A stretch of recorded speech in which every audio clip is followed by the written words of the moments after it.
you've never planted a food plot screen, they can provide many benefits. One of the most important is they help you get in and out of your stand sites undetected from the deer to keep those spots fresh. They can also hide the deer that you're trying to feed from the neighbor's eyes, from people on the road.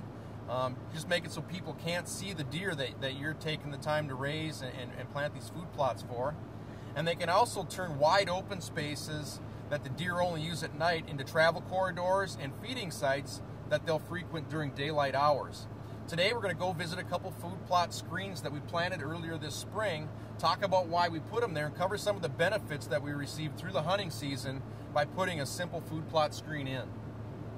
Now sometimes the best or most ideal or only spot you have to put a food plot is in a spot where it's not real great for traditionally harvesting deer.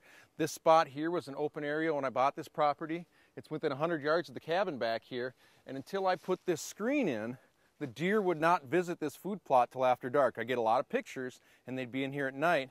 This year we put the screen in all around so the deer can come in the food plot without seeing the cabin, and we're having a lot more daylight activity. The blend that we use, it's got different kinds. It's got millets, it's got sorghum, it's got some Egyptian wheat in there. It's got a good combination of plants so that when Mother Nature slaps a big curveball at you like this, your whole screen's not laying flat and worthless. Your millets and your sorghums will be a little shorter, but they're going to help hold up that taller Egyptian wheat, keep it from falling over in the wind, in the rain, in the snow. So it's a great blend to make sure your screen is going to last farther into the season.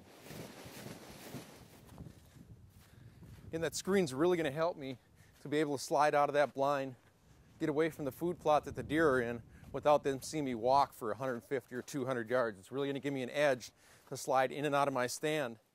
Now this is a good example of a travel corridor that the deer typically wouldn't use during daylight hours because it's in close proximity to the cabining, and I got the winter oats here for them to feed in on the way to the food plot of annuals where I try to harvest them. When I set up this food plot screen here, these deer can move through here without seeing the cabin. It just makes them feel safer. It's a spot that I know they're going to use more during the daylight hours. My property line is only about 120 yards this way, and there's a road that I use for access, we'll go show you, that actually both sides use to access these woods. So we wanted this food plot screen set up to separate the food plot that we have from the people walking back and forth on the road. Not only myself, but sometimes the neighbors will use that road to access some of their stands during the guns. Like I said, this is probably going to be the most common application. A lot of people that have places to hunt and have a place to plot, it's going to be a piece of a field, or it's going to be an old field that's not being used.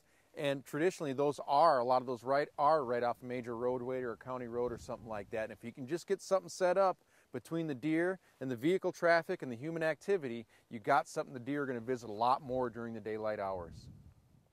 I'm sure most of us can think of a couple spots where a food plot screen will work real well. Yeah, if you have any questions at all, on what's in the food plot screen, and planting conditions, anything like that, just feel free to give me a call or send me an email at sales@frigidforage, or just go to frigidforage.com.